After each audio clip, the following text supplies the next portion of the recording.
Welcome to another marvelous episode of College Football Show. Now, I am the governor of college football, and with me, as always, is my co-pilot, Jalen Wilson. Jalen, what's happening? I'm going to go full screen at you because my Ethernet cord keeps getting knocked out, and I don't mess with Wi-Fi, so give me a second.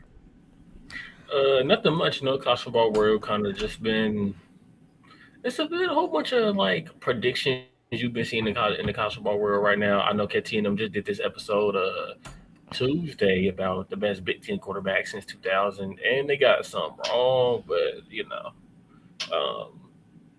I'll be honest, Shieldhouse wasn't number one, number two for you. I don't know how he wasn't. He's better than Juice Williams. I think he's better than Luke Almeyer. Y'all didn't put Drew Aller in there, thankfully. I don't think he's a top three quarterback in Penn State since 2000. Maybe in top four, actually. I'll put Sean Clifford over him. I'll put Tracy McSorley over him. I'll put who's it, Hackenberg over him. So You said you choose Hackenberg over who? Drew Aller. Yeah. Especially his freshman season. I'm with you 100%. I didn't hear all of that, but finally. Oh, I said Sean Clifford and Tracy McSorley better than him too. No, not Sean Clifford, bro. Sean Clifford's better than him. No, bro, how many open passes did he miss, bro? Hell no. With that wide receiver core he had, fuck no, bro. Excuse my French, bro, but hell no, I'm not picking Sean Clifford over Drew Aller. But I think Drew Aller is another one of those expectations versus reality guys that we seem to get every now and then at the collegiate level, and especially at Penn State. So we got a lot to talk about on today's show. I really love the topics that Jalen came up with this show, so let's get straight to it. We got Illinois staff shakeup. I guess we could say from retired, right, to he's back at it, and we've seen a lot of coaches do this, right? And Champaign, Illinois, you guys weren't the biggest Henry fan, right? We know that Henry was hired by Notre Dame to be the co-defensive coordinator with Chris Ash. I believe his position coach is the defensive line as well. I think that's a great look for Bielema. The knock on Mike Tomlin was, where's his coaching tree? You know what I'm saying? And when you really start to think about it, it's a lackluster coaching tree. But for your staff to be handpicked at this place and that place means that something is going right in Notre Dame. We just talked about Bobby Hauck a week ago and how he is ready to leave the sport because it isn't fun anymore. But at the coordinator position, you don't have to do as much fundraising, right? As much. You do have to recruit, but, you also got assistant coaches that help with that as well. He gets to focus on what he loves, and that's being a transformational coach and developing a defense. This is an outstanding hire. A guy that really knows. You got a smirk on your face. I got a feeling we're going to be throwing some punches this episode, Jalen. So talk to me about this hire. Do you hate it? Do you love it? What's up with it? I thought it was a good hire. Wasn't really expecting it. Don't know how he would fare moving up from coaching FCS to FBS. I can't imagine this be too difficult. But I'm pretty sure it'd be like a little bit of a learning curve, I guess. But with the coaching of his experience, I don't imagine it'll be difficult. Many fans believe he'll run a 3-3-5. Which I don't know how well it'll suit the first season in Illinois with the way our defensive line looks. Because it doesn't really look too well right now for our defensive line. DBs, I'm a little shaky on. Our defense in general, I'm just a little shaky on. If a couple more players were to stay in the portal, it'd be a little different story. But I don't know how well this hire will fit. At least in year one, maybe year 2, year 3, it will work. I am a little concerned about age. I think he's in his early 60s. I want to say he's like 61, 62. What concerns you about that? He just won't be here long. I feel like 3 years from now he could retire. 4 years from now he could retire. Or he could move on to like a coaching job, I guess, somewhere else. As a DC, because I would say head coach, but I don't see him moving up as a head coach. No. He won't be a head coach again. Yeah. Unless it's like at the high school level or it's on his terms. He doesn't have to deal with the fundraising aspect of it. Yeah. But yeah, I mean, I don't know. And I checked his resume. I was like, I don't know when the last time he was a DC, if I'm not mistaken. Because I know he was in the past, but it's been such a long time that I don't. Let me look it up to be exact. Bobby Hauck.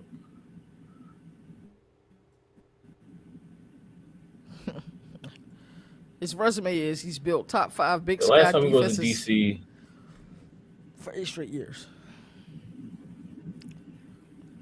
okay, he was actually never. It says he was never a DC on here. He was just a positions coach for the most part. And the whole Big Sky thing, yeah, that's good. Will he not be stubborn enough to move away from his system if it's not working? That's my question.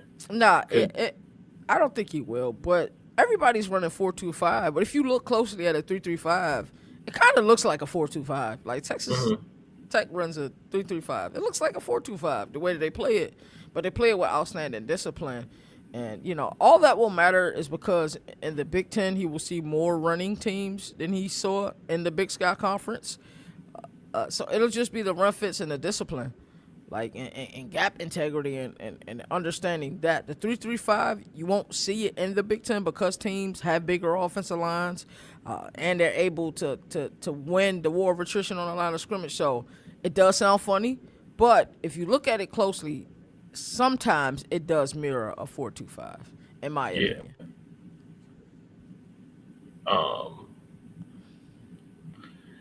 Yeah, I don't mind hire. Feel like for a guy with his experience, it's a really good hire. It's a really left field. It makes me wonder if he didn't retire, who's the defense coordinator?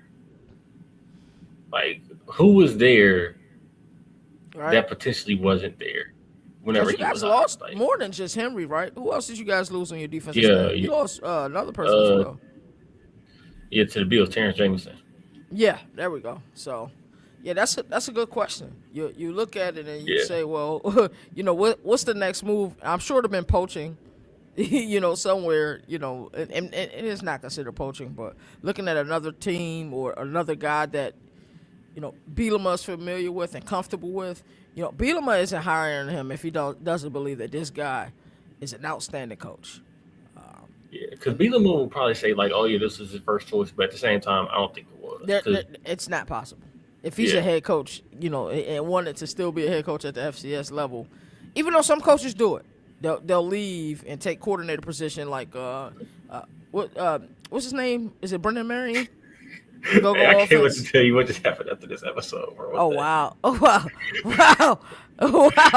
I saw your eyes. I was like, something got me going on there. But Brendan Marion, he was head coach and then took the offensive coordinator position in Boulder at Colorado. So it'll be interesting, but you're right. But for now, Bret Bielema gets the line and say, yeah, this is my first choice. And, all of that stuff makes sense.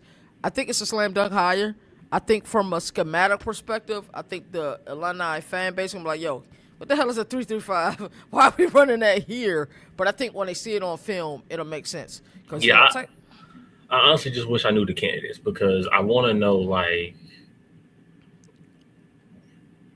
what type of scheme was he really looking for? Right. Like, was he trying to look for exactly like a 3-3-5 type of defense? Was he looking No, I don't think so. I think that's a defense that's prevalent in the Big 12, just like the 3-2-6 is prevalent in the Big 12 as well. So I don't know, but 3-3-5, the teams that run it really well. It was ran in West Virginia for years. Texas Tech does an outstanding job at running their 3-3-5. So I think it'll be multiple, though. Like, I'm sure when they had the discussion, Coach Hauck was probably like, hey, listen, my roots are in 3-3-5. That's what I'm comfortable with. But Bielema was like, yeah, we play these style teams. Because you guys were 3-4 last year, right? Or I think it was 3-4 multiple. We was hope and pray. Hope and pray? We wasn't stopping us all. So how do you feel about Henry going to Notre Dame? What do you think that Coach Marcus Freeman seen in Henry to make him want to come and join the roster? because it says he's co-DC. I don't know how much of the play calling he'll do. I feel like he's going to be brought in to kind of develop the DBs.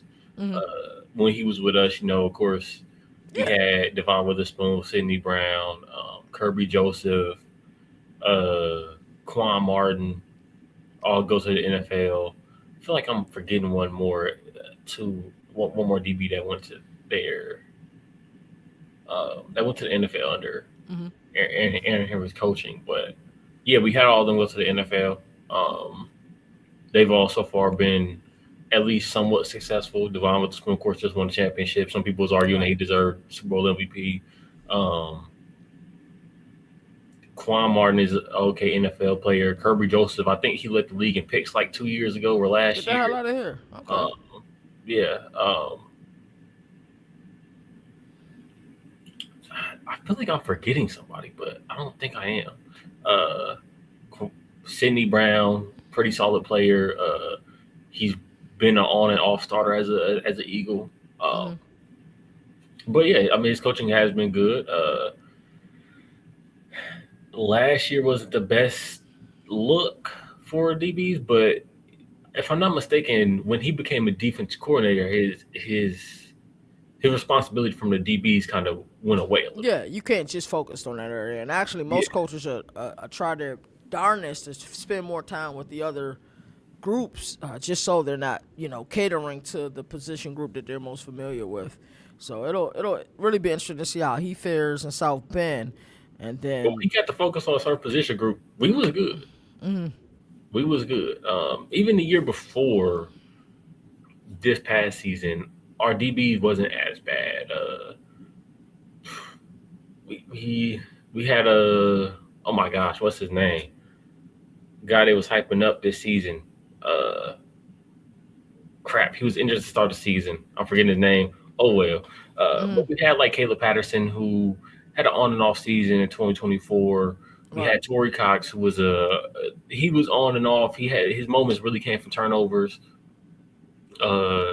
Matthew Bailey really developed nice under Aaron Henry's watch. So yeah, I mean, I feel like even though he's co-DC, his title is really co-DC/DB coach. Right. And I feel like he'd be just fine as that, especially when you watch Notre Dame's DBs get torched last year, and they're supposed to have one of the more they at least name wise, they're supposed to have some of the more recognizable DBs coming into. We saw Chris Ash, especially earlier in the season. They dealt with some struggles. We seen it versus Miami. Yeah, I seen Notre Dame fans calling him Chris something else. Yeah, wow. Yeah, I could. That's easy. I didn't even see it, but I already figured out what they were calling him. So you talked about it from your perspective. I think you as an Illinois fan, you're a lot more realistic than most. I'll give you credit with that. Even with you, as a Patriots fan, all of your teams, you're harder on your teams than you are on everybody else's team. How do you think the fans are taking this higher? Do you think he'll help with recruiting in that area? Because we got, North Dakota is probably going to come up. We could definitely see, North Dakota State. See Montana. Yeah, Montana maybe. Yeah. So that's a great hub right there for recruiting for you guys. How do you think he'll help in that aspect? And then also, how do you think other fans are taking this higher? Because I think you're a little bit more realistic than most. I've seen some fans have for the most part, it's positive. It's a little bit of questions on how it will work with the scheme and everything, but for the most part, they're okay, I believe this will work. Got you. It's just the cosmetics of seeing, the Big Ten, who's known for the ability to run the ball, cosmetically seeing a 3-3-5. But you guys had a 3 down front. And the cosmetics of seeing a FCS coach move up to the FBS as a coordinator. It happens all the time. Yeah, and I've seen some questions about that. I feel like some fans kind of wanted a little more of a DC. They wanted somebody if we said we hired Jim Leonard. Okay. They would have rather had Jim Leonard over Bobby Hauck. If they said, hey, we want. Who was available this late in the cycle that didn't go to the NFL? This is late in the coaching cycle. Many people wanted Justin Wilcox. Okay, that's fair. From when Cal's head coach, right? Or Cal's former head coach. Yes, right? yes. The one you spoke with at ACC Media Days. Yes. Yeah. Some people wanted him. I heard he was on like the little target list. Don't know how realistic that really was, but there was a couple other people that they wanted. I know they wanted our outside linebackers coach from a couple of years ago that went to the NFL. They wanted him to come back and be a DC. Listen, if I'm an NFL coach, and there is no way I'm offered a head job in college. Like I'm not coming back to be a coordinator. Can I ask you a strange question? If Lovie Smith agreed to be the defense coordinator, would you do it? Okay. Heck no. Heck no. I've seen enough coverage in my life. Full verse. Attack the scenes. Yeah. But if he was like, if somebody asked him, hey, would you not run cover 2? I was like, okay, fine. Nah, he loves it. He loves it too much. Like, yeah, I don't know what it is. But yeah, I don't know. It would make no sense for like a position coach in the NFL to move down to college as a coordinator. That's why Nathan Shieldhouse, who's going to be the predecessor to Bret Bielema, he's not going anywhere. Hopefully. I'm worried that somebody's going to offer him a bag of money. Have you guys paid Bielema yet? Because he's done an outstanding job during this 10-year campaign. We paid him after 2024. Whenever we beat South Carolina in the bowl game. Yeah, it's frustrating because the last 2 seasons, what Indiana has been able to do, I kind of expected you guys to do it. So it's frustrating. And you humbled me when I was talking that hype, a year ago. He's like, no, that's not happening. But that's what I expected, But Bielema's done an outstanding job. He already y'all best coach. The new Wisconsin of the Big Ten. Yeah, Iowa. Yeah, ain't nothing wrong with that. I saw 2 in 10 seasons. You remember he was like the Bills, like he was like, we went through playoff droughts. You didn't see it, and you was like, yeah. If that's what it is, I'll take it. You know what I'm saying? And I mean it. I people saying, well, this is Josh Allen's opportunity. Bro, shut the fuck up, bro. I don't want to hear that. Now, if we make it to the national championship, then I'm like, we might as well win it. Yeah. Like, right. The Bills makes the Super Bowl. You like, Then that sets the new precedent. But I went 17 years without a playoff appearance. So, who cares, right? So, great topic. We got another great topic coming up. This bounce back players for 2026. So what I'm going to do is I'm going to go over the players that they list in the article, and you can tell me whether you think they have a bounce back year or not. And then also give me a couple of players that you think are primed for bounce back year as well. First thing first, Papa. We got Nick Anderson headed to Kentucky with Will Stein. How do you feel about this? Do you truly believe he could be a bounce back player this upcoming year? I think he can be. But under Will Stein, I don't know, because I wonder if his offense will be similar to the offense at Oregon. Mm-hmm. And I don't know how much it'll work. At Kentucky, the one thing is the lights is not as bright. Mm-hmm. I feel like he will fit in just fine. I feel like he could have a bounce back season. They got him at number 10, right? Not number 1. Yeah, I believe he was at number 10. Yeah. Let me pull the article. I feel like number 10 is. You think right that's there. fair? Let me pull that article back up actually.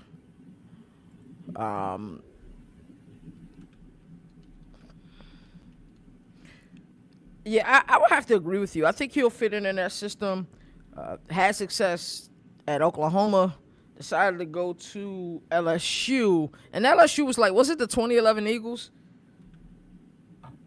That had all of those players, and it just didn't work out. When they had like Jeremy Maclin. They had Jeremy Maclin, Nnamdi Asomugha. Yeah. So Nick Anderson was first on this list. Boo Carter, Colorado. I like Boo Carter. How you feel about it? We know things did not end well during his tenure. Last few times in Knoxville, and there was turmoil, and there was turmoil early in the season. I don't know if it was him and Tim Banks or him and Josh Heupel, but there was something there with Boo Carter. You think Colorado, is that the right environment for Boo Carter? Will they hold him accountable? We seen them struggle in that arena in the past. Deion, as Coach Prime, my apologies, has stepped up in that regard, and they have a bunch of NIL fines for things that you're not supposed to do. How do you feel about Boo Carter being in Colorado? I think he's a hell of a ball player. He is. I'm not sure if I don't like the fit. it. Yeah. I don't like it. Why? Because you look at Colorado.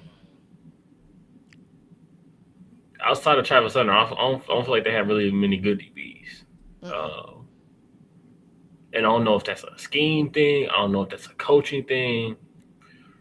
But I don't move from the place I'm at to go to Colorado. Right. Because he was at Tennessee, right? And he got dismissed, right? Yeah, he got dismissed. It was just an ugly situation. It was bad, to be honest with you. But like I look at, I don't think it fits. I feel like I want to go somewhere that has a track record of putting DBs in the NFL. Great coaching, great scheme. Maybe it works out, but I don't think it does. I feel like this could be just a bad chasing situation. But okay.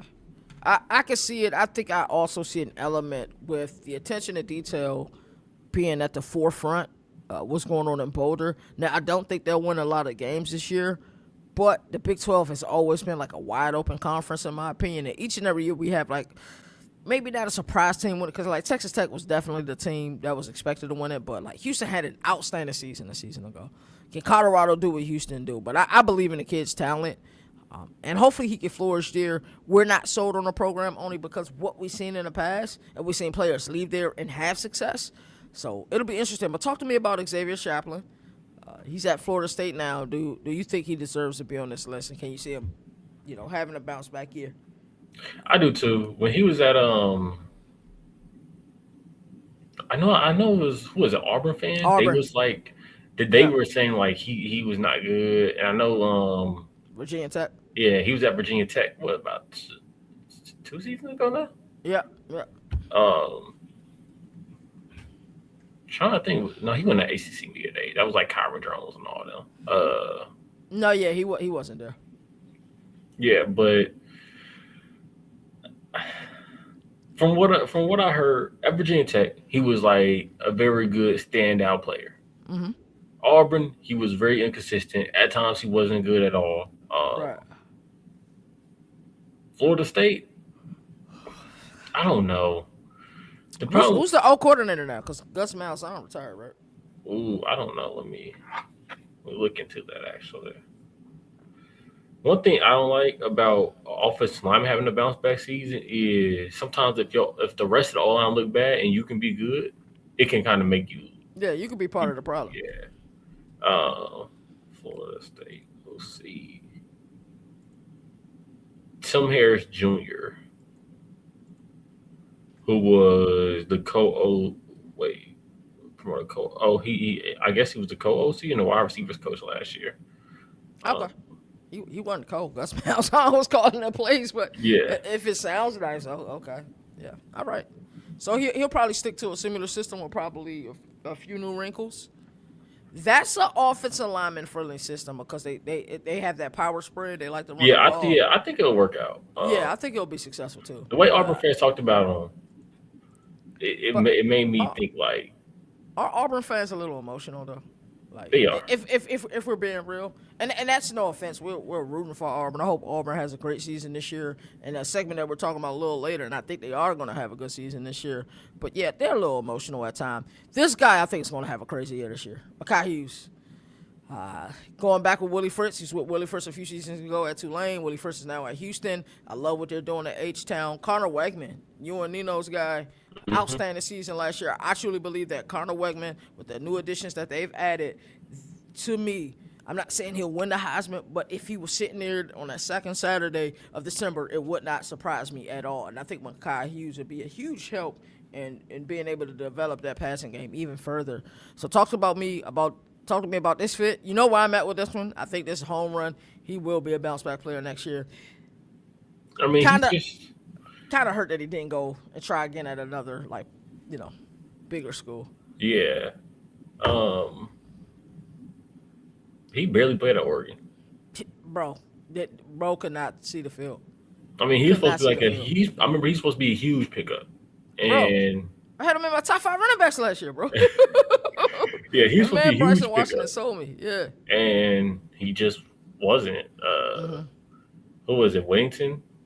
Is that who replaced him? And Yeah.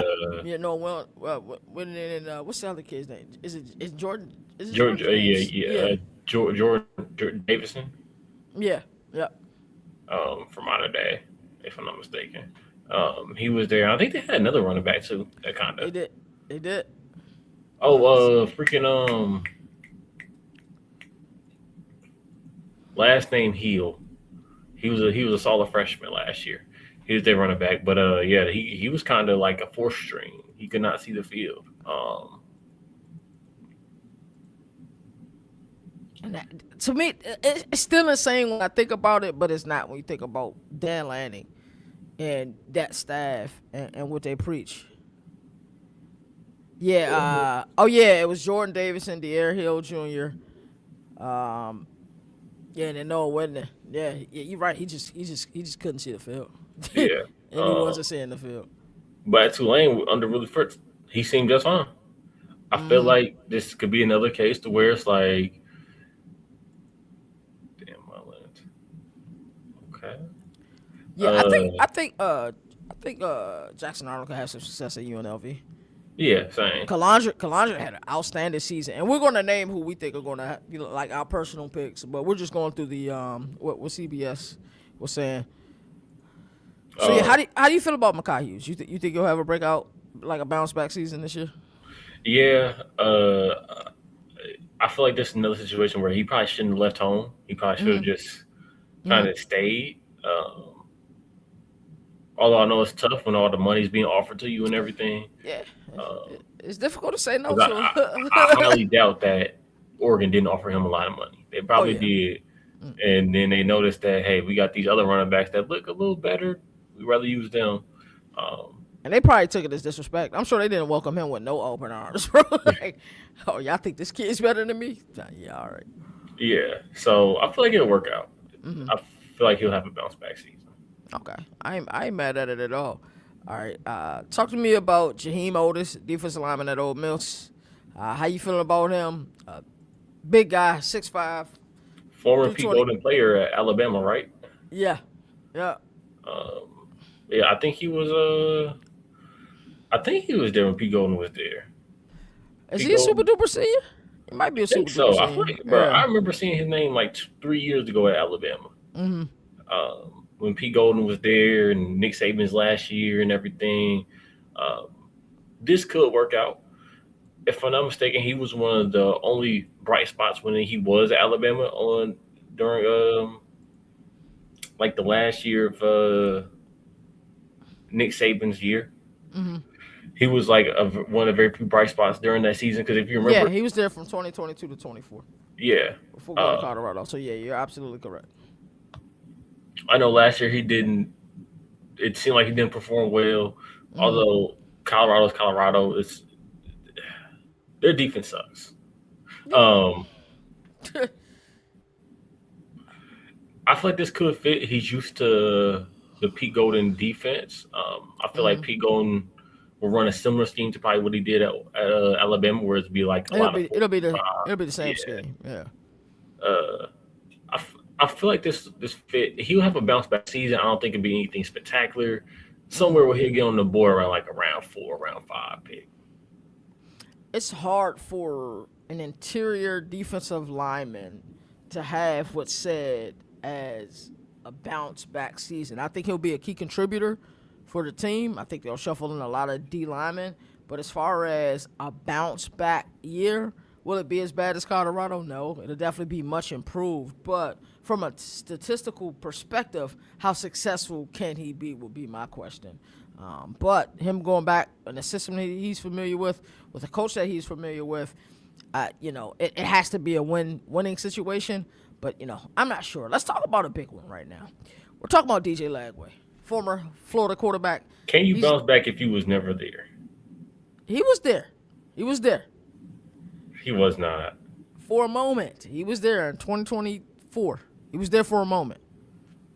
There were a few string of games that he had that you was like, oh, this kid's may be legit. Like, remember how everybody was bigging him up? Yeah, I was too. And then you brought up how he had like 6 interceptions also in those like 6 games. Yeah, well, that's why I didn't put him in my top 10 quarterbacks last year.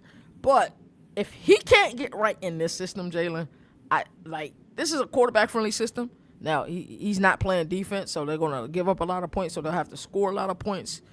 But I think he'll have a much better year. 11 interceptions, 12 interceptions a year. I mean, he threw 5 of that against LSU a season ago. And how many total interceptions did he have a season ago? So, yeah, I think it will be considered a bounce-back year. He's not playing the same type of competition. Big 12 fans get upset all they want. It's just not the same type of competition, in my opinion. Defenses aren't as good. Of course, Texas Tech defense is legit. He should have some success. I think he'll run more, which a lot of fans wanted. My guy, what's my guy name? They go to the NFL, I forget their names, man. Sawyer Robertson, yes. What Sawyer Robertson had the ability to do, but he didn't run enough. I think that's where Jake Spavital will get creative as a coordinator and, give him more options to run a ball and get him comfortable. So, do you see DJ Lagway having a bounce-back season? I will say yes. But I know you were saying, well, when did he ever have a season to have a bounce-back season? So if you want to expound on that, please do. We have a bounce-back season, I guess. It'll be better than this past year. Yeah. Although the bar isn't high. No, not at all. Well, because the bar barely off the floor. Mm-hmm. But will he be like a good quarterback? I don't know. He'll probably have like 18 touchdowns, 12 interceptions. I can't even get mad at him. If you saying something like that. I think it'll be a little bit closer to 23 touchdowns, still 10 interceptions. But I think the difference is he'll probably have about 12 rushing touchdowns as well. I think he's going to have a really good season. And if he doesn't, I'll just, I don't know. There's a couple more people on this list I'm excited to talk about. Lenore Sellers. What's up? My girl is having problems with her English training with her third computer. Okay. If it continues, would you be able to help? Yeah. You might just tell her to restart the computer and stay at the computer that she restarted. So, Lenore Sellers' season last year did not go as anticipated. Okay. I'll be out there. A myriad of people, like in my circle, people that I trust, including myself, thought he'll have an outstanding season. We thought he could lead South Carolina to the playoff this past year. And though I want to put a lot of the onus on Mike Shula, some of that onus also has to go to Shane Beamer. I understand loyalty. We had this conversation all the time about, being loyal and how loyal we are. And sometimes loyal to a fault. But Mike Shula should have been gone. It shouldn't have been the staff, the administration, and the students putting on a protest of firing Mike Shula. It shouldn't have taken that long. And but I felt like Lenore Sellers was some of the reason why he held back as well. I think he stunted his own growth. Like, he made some incredible plays. I was at the game last year where South Carolina played Virginia Tech, and he had this incredible scramble, bro. I'm like, this kid just has it. But he also has Nick Harbor on the outside, and your coach shouldn't have to tell you no matter what, throw the ball. Because sometimes Lenore Sellers just isn't going to throw the ball. He reminds me of Tyrod Taylor. You remember, how you got like some anticipatory throwers in the NFL? Tyrod Taylor wasn't that. I got to see you before I'm going to let this thing go. You know what I'm saying? I got to see that you open before. I'm not going to anticipate that you're open. So how do you feel about Lenore Sellers? I think this team is dynamic. I do believe they have ball players. I do place most of the onus in his stunted growth on Mike Shula. I place some of it on Shane Beamer for allowing him to be there that long. And I also place some of it on Lenore Sellers. So how do you feel about Lenore Sellers? What do you have about bounce back here this season? Bounce back is to – you remember, like, he was projected to be, like, QB1 of this draft, right? Some people were projecting him to be that. Yeah, okay. Yeah, I do remember. Bounce back season, I feel like he'll have a bounce back season. I don't know if he'll put his name on draft boards like how they were projecting last year. I don't know if he'll put his name in round 2, round 3 draft boards, honestly. But I think he'll have a bounce back season. Honestly, I feel like last season he wasn't he wasn't the best, but it wasn't all his fault. No, I agree with that 100%. He wasn't the best, but it wasn't all his fault. But I feel like bounce back season will happen for the North Sellers. This next one was due to injury, and I think with him and Decorian Moore and Dante Moore coming back, I think you have to look out for Oregon next year. So talk to me about Evan Stewart. It's all green checks for me. I'm not going to even talk much about it. So tell me how you feeling about Evan Stewart and having a bounce back year after the injury this season. And Evan Stewart never. I tried to like him. He's always just been an okay player to me.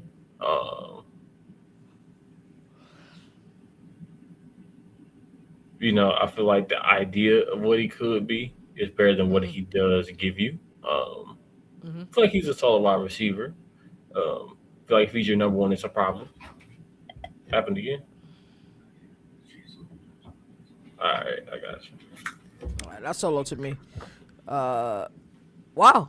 I'm surprised that he said that. I like Evan Stewart a lot. I liked them at Texas A&M when they were going through their flurry of quarterbacks and just having struggles offensively due to really just bad play calling and kind of antiquated play calling when he was down there at Texas A&M. Love what he did his first year at Oregon. I think a lot of it was issues with having a lot of mouths to feed for Dylan Gabriel, who was their quarterback at the time. Like, you'll see, like, Ted Johnson have a crazy game. Then Evan Stewart will have a crazy game. And I know my dog Nino was like, yo, when will they both have a crazy game? And that was kind of his huge knock on Dylan Gabriel at the time. It was that, the inability to make sure both of them are well fed at quarterback. I think Evan Stewart's going to have an outstanding year this year. And, yes, we can call it a bounce-back year due to injury, but I just truly believe he's going to have a miraculous season this year. The time is now for Oregon. It's time to put up or shut up. No excuses.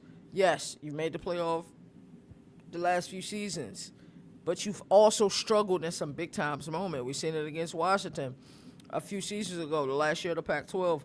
We also seen it last year. They got thraxed by Ohio State. Then they got thraxed this past year by Indiana. Now it's time to see where you at. We're seeing that this accountability, this attention to detail is what's working in the sport right now.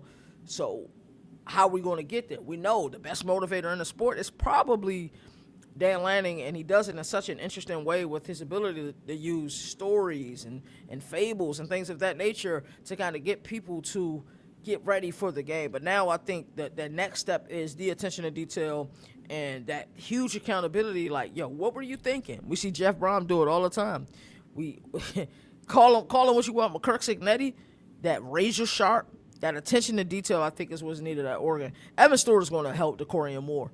I'm telling you, Decorian Moore has so much to deal with as a true freshman. The fact he's going to have Evan Stewart on the other side, you have to pick now as a defensive coordinator where we're going to try to help over top, because both of them have outstanding speed. So I think Evan Stewart is definitely going to have a bounce back season. And Jalen kind of gave his insight on that as well. So Jaheim White, this kid is electrifying. If you don't know who he is, running back at West Virginia, got hurt early in the season last year. Interesting choice in going to North Texas.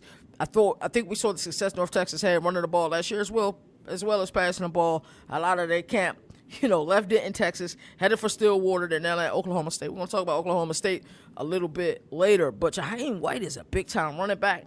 I don't know if he didn't get the looks that he should have gotten because of the injury and the nature of the injury. My apologies. But I think Jaheim White is definitely going to have a bounce-back year this year at North Texas. We're going to see the American kind of have a shuffle because they lost a lot of coaches. They lost Eric Morris, talked about him. Also lost Jon Sumrall, who's at Tulane. He's now at Florida. They also lost Ryan Silverfield, who was at Memphis. Ryan Silverfield is now at Arkansas. They lost Alex Golesh, who was at USF. Brian Hartline is there. So we're going to kind of see a change in the guard. And there was a team last year.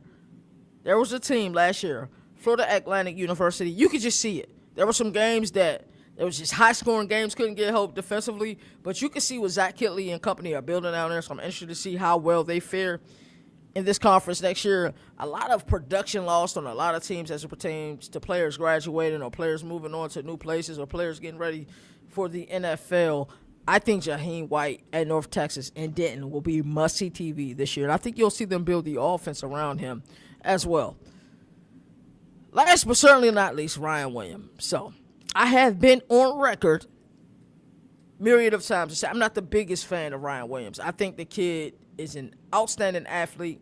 He makes big-time plays. He was just 17-year-olds killing it in Tuscaloosa. We all remember the play against Georgia when Georgia fought all the way back to take the lead, and Ryan Williams made the play over the sideline. But I believe it was A.J. McCarron had pointed out that Ryan Williams gets a little skittish when it comes to going across the middle and making those big plays. That's the next step for me in maturation, because this season, I believe that Jeremy Bernard and both Isaiah Horton were a little bit more reliable than Ryan Williams. This year, I want to see a true breakout to where, like, you remember after that freshman season he had, it's like you were looking at it like, yo, we got Jeremiah Smith, we got Ryan Williams. They're going to be battling out for who's the best receiver over the next few years. I feel like he's falling off that list a little bit. Cam Coleman, I'm telling you, in Texas is going to be absolutely electric. You want to talk about bounce backs? He's going to put up freakish stats, and I believe he's going to compete right there, neck and neck with Jeremiah Smith for the best wide receiver heading into next year's draft because he has the height.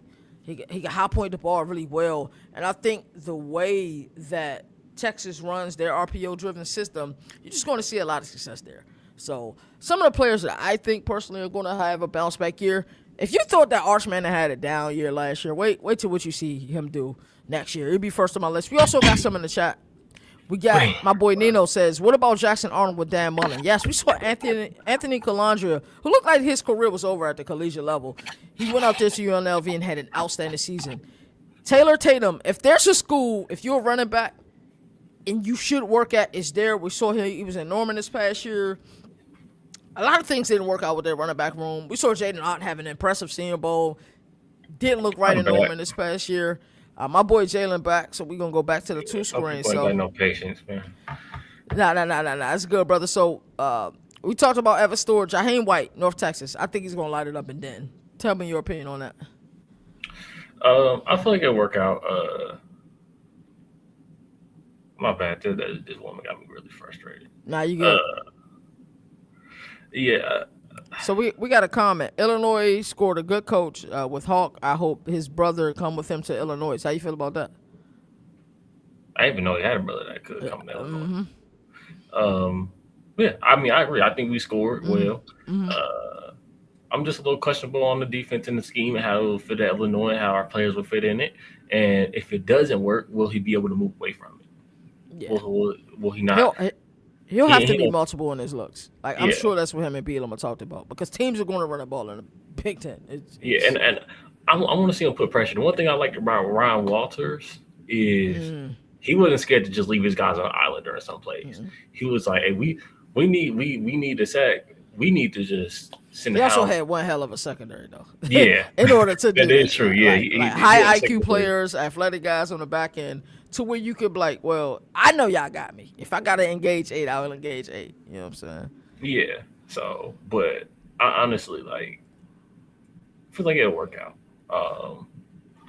But Jaheim White, at running back, he's impressive to me. Yeah. West Virginia, he was good. He was injured. Yeah. He like when he was in, he was just like a bright spot. He was the bright spot offensively. Yeah, he was so electrifying for us. I don't want to say spark plug because he was more than a spark plug. Yeah, he was. But yeah, he was good at West Virginia. Yeah, like you said, he was just injured. I feel like North Texas. Wow. Safety coach in Montana. Shout out to Northside Roger. I'm not sure if you commented on this channel before, but if it's your first time commenting, we truly appreciate you. I am the governor of college football. With me is Jalen, and we are College Football Showdown. He said his brother was a safety coach in Montana. Hauck brings pressures, and the blitzes are super exotic. Okay, I like that. Yeah, that's super dope. I haven't seen Montana. He don't know I am an Illinois fan, so yeah. But I like Hauck. Hopefully, do bring his brother with him. I don't know what our positional coaches. Yeah, you guys should still have some room on your roster though. We should. At least I on don't the know defensive staff. what our positional coaches are looking like right now. So Yeah, I'm sure he'll bring his brother in. That just makes the most sense. And then back to our bounce back player for 2026, Ryan Williams. I said earlier, I'm not the biggest Ryan Williams fan. You know that. A huge fan of Jeremy Bernard and what he did this past season, as well as Isaiah Horton. I think AJ McCurran kind of put the spotlight on him, like he's a little skittish when he go across the middle. Do you think he can have a bounce back year this year? To me, he's got it. It has to happen this year. Like it just does. I don't think I see it happening though. I'm not too high on Ryan Williams. He will have a bounce back season because I feel like with the talent he possesses, there's kind of no way you can go lower. Like, what wide receiver is he heading into the draft class? I think that's where we start to get. Well, he's not 1, 2, or 3. Probably not 4, 5, or 6. Nah, but honestly, I don't think he's ready to Hank Beatty. I don't know. Yeah, but you thought like after his freshman season, like it would be him and Jeremiah Smith, like 1 and 2, like just a few seasons ago. But last year was such a bad year for him, and it was decent statistically. But you all know what we mean when we say what we're saying. So bounce back year for Ryan Williams. You said he has to. Yeah, he has to have one. Okay. Honestly, I feel like he would have been better off transferring down, but that's. I agree with that 100%. So, do you got any players that weren't on this list? What's my guy's name? Used to be USC wide receiver. He was very high on. Went to Oklahoma. Williams. Mario was it Mario Williams? Yeah. Yeah, it was Mario Williams. Yeah. Is he in the NFL? I have no clue where he's at actually. I don't either. Yeah. But I do remember his last season in college. He had a fairly solid season. Yeah, at Tulane he did. He was the number 1 slot receiver the year he graduated from high school.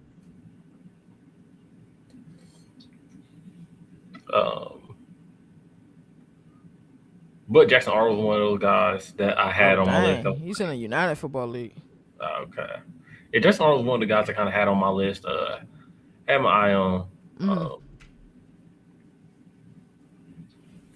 He would show flashes, but it just wasn't all the way there. I think under Coach Dan Mullen, it really could work out.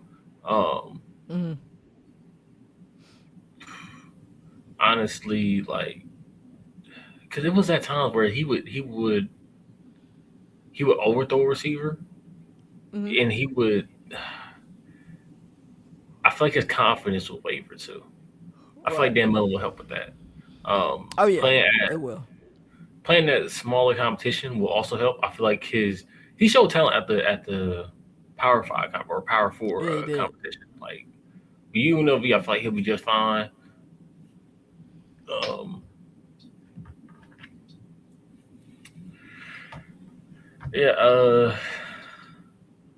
Honestly, I was trying to think of his name because when we were creating this list, I was like, you know what? I didn't. Jaheim Clark, Illinois. Okay. DB. They touted him as a really good player. I was like, he's okay. Not too high on him. But he had like a moment against Ohio State where he did good against Jeremiah Smith. That was cool. Even though you're like 2 years older than him, you probably should. But I think Kenny Minchie is going to ball out this year. Yes. Yeah. I think actually CJ Carr should have won the job, but you remember the reports that it was like, yo, this thing. Yeah, it was a close race. So I think him being there at Kentucky, having the number 1 wide receiver in NA, I like what they're doing down, in Kentucky. I'm trying to think of some other players that could have those quarter. How you feel about Aiden Childs? I'm a huge fan of Aiden Childs, and I don't think he could have landed at a better spot than Northwestern. We saw our guy, who was the guy that left SMU and went there and led them to like an 8 or 9 win season. Bro, they beat us. Yeah. Freaking, they had a horrible game versus Tulane. The last name wasn't Thorne, was it? No, it was was it Stone? Was it yeah, Preston Stone. Preston Stone, yeah. Yes, so I think that's a good landing spot for him. I've always liked Aiden Childs. His freshman year, I went to the game where they played Maryland. It was actually his redshirt freshman year because he didn't play much at Oregon State. It was the first year he was in East Lansing. and I saw them play Maryland. I just saw how upbeat he was on the sideline. Like, he accepted accountability for everything. Sometimes it wasn't even his fault. He accepted accountability for. So him being at Northwestern, I like it. I do like it a lot. You want to move on to our next segment? I'm excited about this next segment. So we're going to talk about realistic coaching expectations. I got some names. If you want to add some names, you can add them. And we can just run down this list. The first one I'm going to start with, let's talk about the guy who deserves apologies from everyone. Pat Fitzgerald, now the head coach at East Lansing. Jonathan Smith and company couldn't get it together. What are some realistic expectations for Michigan State? You think heading into this season? It's a heavy transfer portal team, and you have to build that way your first year. So talk to me about some realistic expectations for. I feel like 6 wins, 7 wins. Outstanding season. The fan base will be so happy of that. First year, and he knows the Big Ten. Ball eligible. I love it. I'm with you 100%. At least because if you could have a competitive five wins, I feel like that's still good. I mean, like Mississippi State was bowl eligible with 5 wins since all of the teams that opted out of the bowl, like Notre Dame. I think, was it Kansas State, Iowa State? Rocco Beck was another name I want to mention in the last segment. He disappointed me last year. Yeah. I think he's going to have a bounce-back season this year. Yeah, I mean, he was wishy-washy at times. Like, it was these games. They started out 5-0, but he wasn't impressive. Yeah. You know what I'm saying? And then there was just games where they needed him to beat Rocco Beck. Like BYU? He wasn't. Yeah. Illinois coach need to tamper with Eli Gilman from Montana. Hey, this kid knows Montana ball. Yeah.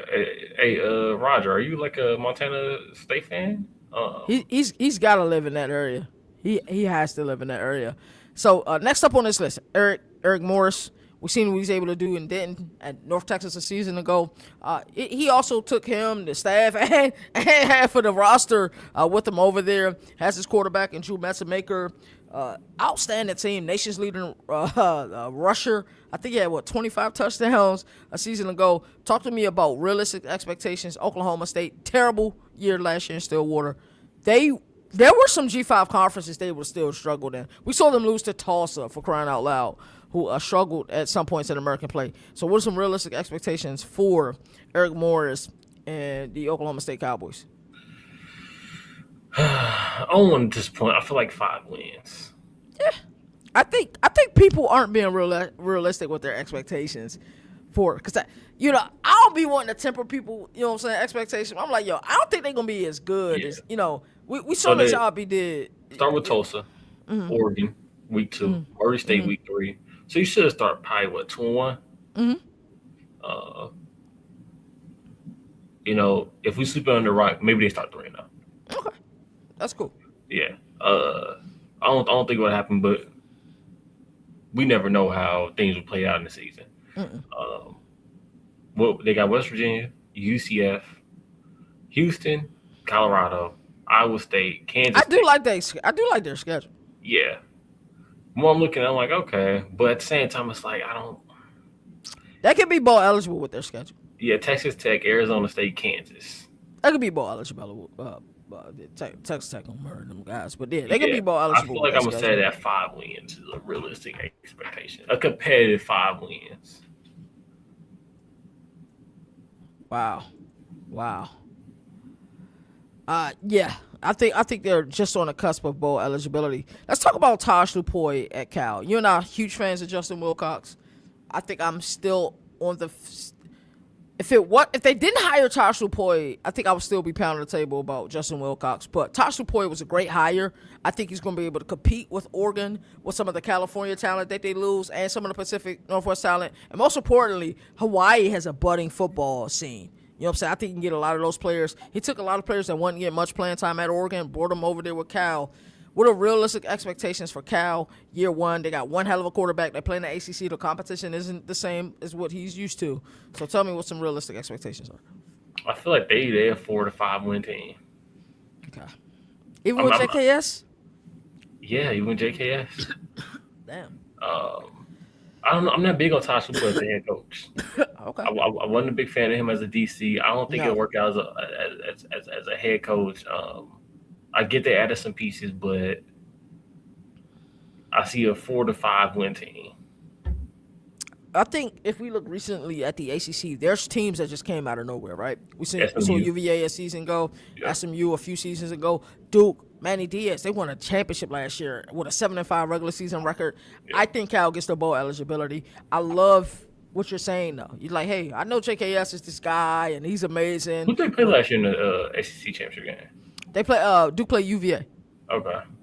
And they beat them, and the game went to overtime too. After Duke had a nice lead. So I look at the landscape of the ACC.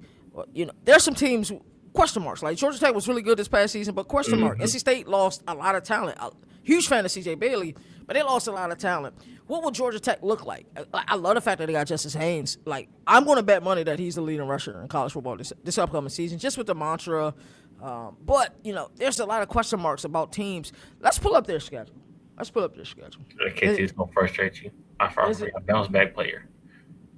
Who? Arch Manning.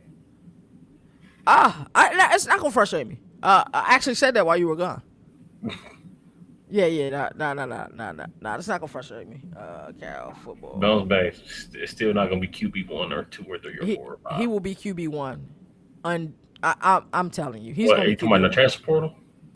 Nah. So they play UCLA. That's a winnable game. Syracuse, winnable game. Well, I like Steve Angeli, though. And it's at Syracuse. Wagner, Clemson, UNLV. You said Virginia Tech. like Clemson is good. Clemson, I think Clemson's going to bounce back this year. UNLV, Virginia Tech is going to be really good this year. I like what Jay Dickert and company is doing at Wake Forest. SMU, you know what? I'm with you. They'll win 5 games this year. My apologies. You were right. I was wrong. Let's move on to the next one. Will Stein, Kentucky. How many games realistically will he win this year? I feel like he's going to be I got him around the same place I got Will. Yeah, bowl eligibility, I think, is the ceiling for them. Yeah. Just like because of conference. 5 wins, 6 wins. Yeah. I don't feel like it's any higher. If it's get low, it's 4 wins. Mm-hmm. But I feel like it's a 5 to 6 win team. All right, talk to me about a guy that you're not a fan of. We had an insider joke with this guy for a very long time, but he proved in the playoff it wasn't his team that he could coach. Pete Golding, Ole Miss. He was there a season ago, but he is taking over the reins as head coach. 8 wins. 8 wins. Okay, who's the guy quarterback for them? Because don't forget, what's the name? Austin Simmons went to Mizzou. Yep, he did. I haven't really kept with the quarterback situation because Chambliss had just reapplied to keep doing things. Appeal. So 8 wins. You see 8 wins Ole Miss can have. They keep a lot of tack. He was able to retain a lot of the roster. Retaining Keywan Lacey was one of the best retainings, I think, in all of college football. 8 wins. I say 7 to 8 wins. I think it's realistic expectations. It says that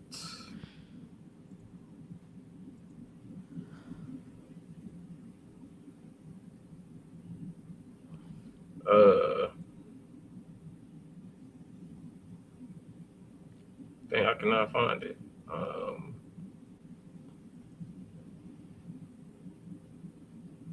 It said they got a former Auburn quarterback. Don't know if it's, I know who that whatchamacallit, the dude that wants to wear Cam Newton number? Is that who I think that might be him. What's his name? Played at Stanford, right? Oh no, I'm thinking the wrong person. Okay.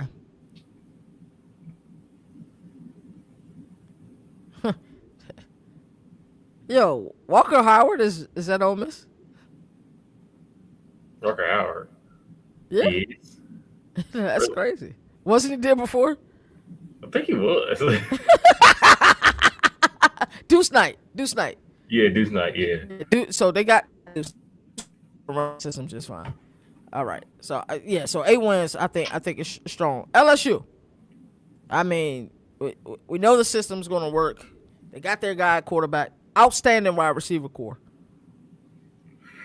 Some return of production on defense. Yeah. Expectation. 12-win season, SEC championship contention, playoff spot. Wow. I ain't mad at it because they got J.C. Brown from Kansas State. Who's the other wide receiver they got in the portal? They got another nice one. They got a couple. I know they got Malik Elsie from Illinois. They got Winston Watkins from Ole Miss. They got Eugene Wilson. Eugene Wilson from Florida. That's who I was thinking of. So, they're not really missing at any place. Last year they had a hell of a roster too, but I think Lane Kiffin runs a very different ship than BK does. I'm with you. I'm not gonna say 12. I'm gonna say 11 or 10. I'm gonna say 10 actually for realistic expectations, but I'm surprised you said 12. But he's there. All right, I think this is the one we're gonna argue with. Alex Golesh, realistic expectations at Auburn. 7 wins. Oh, we're not gonna argue. Cool. I was thinking 7 or 8. Like I think out of the new coaches there, he's gonna have the best. With Byron Brown at quarterback, taking a bunch of his roster, that system just works in the SEC. 7 wins in a competitive game against Alabama, maybe even. Yes. We agree. I love the pieces that they added. Best Byron rivalry Brown. in college football. You said what? Best rivalry in college football. Yeah. Okay. I'm with you. I won't even argue it. Ryan Silverfield, Arkansas. That's my dog too, bro. I hate to laugh. Arkansas. Okay. I feel like they're another 5 win, maybe 6 win team. Lower. I don't feel like I've thrown a low blow at him. I want to say 4, but I was like, let me give them a win on their schedule. Let me give them 5. All right, let's look at their schedule. They play North Alabama. That's a win. At Utah, loss. Georgia. Hold on. Let's pull it back up. They play North Alabama. That's a win. They're 1-0. At Utah, that's a loss. 1-1. They play home against Georgia. They're 1-2. They play Tulsa. They're 2-2. At Texas A&M, 2-3. Tennessee, 2-4. Vandy, I don't know. They could win that game. Mizzou, they're losing that game. At Auburn, they're losing that game. South Carolina, they're losing that game. LSU, they're losing that game. Texas, they're losing that game. Yeah. So 4-5, like you said. You know what I'm saying? Yeah, that's where I'm at. Jon Sumrall, Florida. I think this is going to be the biggest misconception in football right now. I'm going to say 7 wins. They might not be bowl eligible, bro. I ain't going to lie to you, dog. I ain't going to lie to you because I think the expectations in Gainesville versus reality, I think they are so far-fetched that, I think beyond any stretch, they lost a lot of talent. They lost a lot of talent. So I think college football is better when that team in Gainesville is better and they're elite. But I don't see it. Let's look at their schedule. Let's look at their schedule. And I like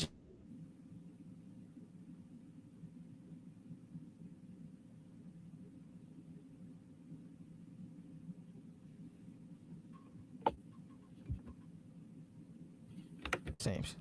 They play Ole Miss, at Missouri, South Carolina, Texas, Georgia, Oklahoma, Kentucky, Vandy, and at Florida State. That's interesting. And then we got a really good one, Kyle Whittingham. That to me was Michigan's saying, "Hey, we have a culture issue here." Didn't have a quarterback coach for our true freshman a season ago. So everything that went wrong with the 10 wins. 10 wins. I like that. I like that a lot.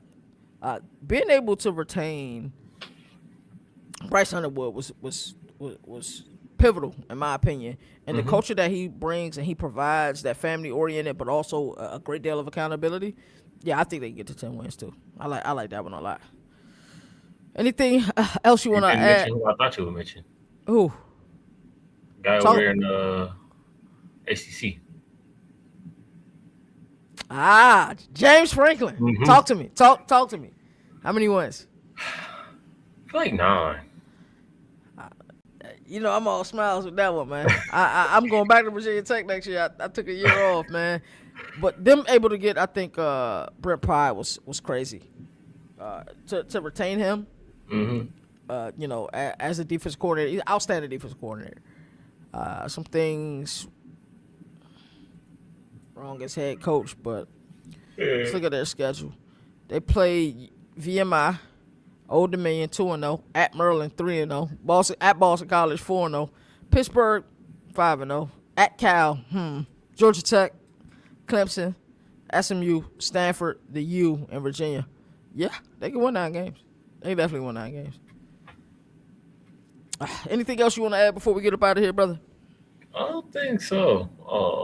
You over there fixing printers and stuff, dog? Yeah. I love it because you can't say too much. That's hilarious. Yeah, no, I don't really think so. LeBron of Detroit, Dennis Rodman. Seen them conversations today. What? Oh, they were talking about LeBron and physical defense. What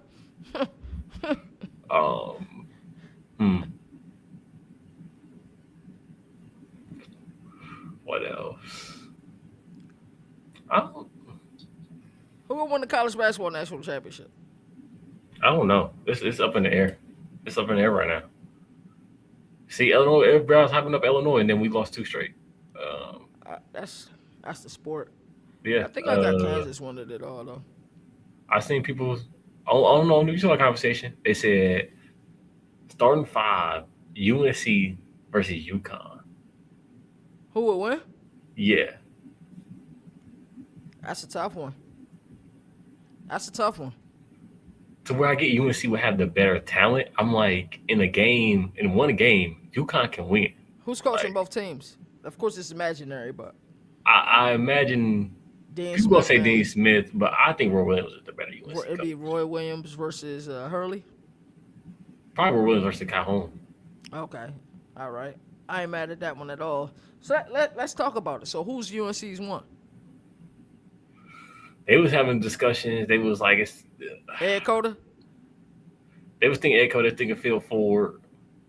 What's my guy named? That's from the DMV. They had a bunch of steals, like 9 steals in one of their championships. Was it Ty Lawson? Ty Lawson, yeah. He wasn't up there? They was discussing Ty Lawson. They wasn't really discussing Raymond Felton too much. What about Jeff McGinnis? For me, it's Ed Cota. Like with all the scores, they need somebody that's gonna set everybody up. Yeah, so, they said Ed Cota, but then I think they tossed Ed Cota out. For real? Yeah, if I'm not mistaken. For whom? Because this was Charlie Villanueva talking about Charlie Villanueva, Theo Pinson, and okay. It was another UNC guy talking about it. Dang, what's his name?